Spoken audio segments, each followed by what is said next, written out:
कल्पना कीजिए कि सुबह उठते ही आप चाय पीने जाते हैं, क्यूआर कोड स्कैन करते हैं, लेकिन पेमेंट फेल्ड। आप किराना खरीदने जाते हैं, पेमेंट फेल्ड। आप ऑटो बुक करते हैं, फिर से पेमेंट फेल्ड। और कुछ ही घंटों में भारत में करोड़ों लोग एक ही समस्या का सामना कर रहे हैं। यूपीआई पूरी तरह से बंद हो चुका है। लेकिन सवाल है, अगर भारत का यूपीआई सिस्टम सिर्फ 24 घंटे के लिए बंद हो जाए तो क्या देश की अर्थव्यवस्था रुक जाएगी? क्या बैंक बंद हो जाएंगे? और सबसे ज्यादा नुकसान किसे होगा? आज हम इसी हैरान कर देने वाले सवाल का जवाब जानेंगे। आइए सबसे पहले समझते हैं कि यूपीआई कितना बड़ा सिस्टम है। आज भारत में सब्जी वाले से लेकर बड़े मॉल तक हर जगह यूपीआई का इस्तेमाल होता है। फोन पे, गूगल पे, पेटीएम और भीम यूपीआई जैसे ऐप्स के जरिए हर महीने अरबों ट्रांजैक्शन होते हैं। कई लोग तो महीनों तक कैश का इस्तेमाल ही नहीं करते। यानी यूपीआई सिर्फ एक पेमेंट सिस्टम नहीं, बल्कि भारत की रोजमर्रा की जिंदगी का हिस्सा बन चुका है। इसका पहला असर होगा आम जनता पर। अगर यूपीआई अचानक बंद हो जाए तो सबसे पहले परेशानी आम लोगों को होगी।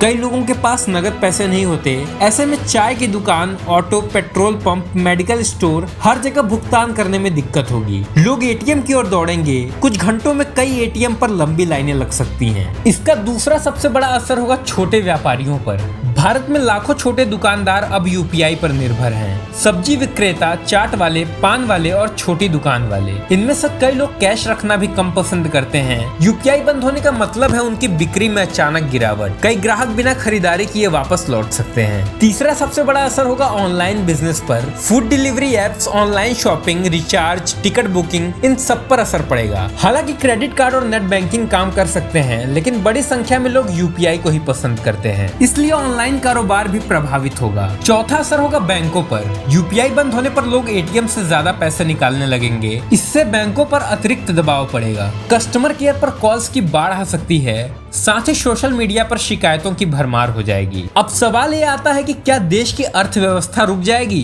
तो इसका जवाब है नहीं। देश पूरी तरह नहीं रुकेगा, क्योंकि कैश मौजूद है, डेबिट क्रेडिट कार्ड्स मौजूद हैं, नेट बैंकिंग भी मौजूद है। लेकिन एक दिन के लिए आर्थिक गतिविधियों की रफ्तार जरूर धीमी पड़ सकती है। सबसे ज्यादा असर उन लोगों पर होगा जो पूरी तरह यूपीआई पर निर्भर है। यूपीआई ने भारत को दुनिया के सबसे तेज डिजिटल पेमेंट देशों में शामिल कर दिया है। लेकिन इसने हमें एक नई चीज भी सिखाई है कि जितनी ज्यादा सुविधा उतनी ज्यादा निर्भरता। और अगर कभी यह सिस्टम रुक जाए तो सिर्फ मोबाइल स्क्रीन नहीं, करोड़ों लोगों की दिनचर्या भी रुक सकती है। अगर आपको यह वीडियो पसंद आई हो तो चैनल को सब्सक्राइब जरूर करें, क्योंकि ऐसे ही रोचक और सच्चे फैक्ट्स हम आपके लिए लाते रहते हैं। मिलते हैं अगली वीडियो में।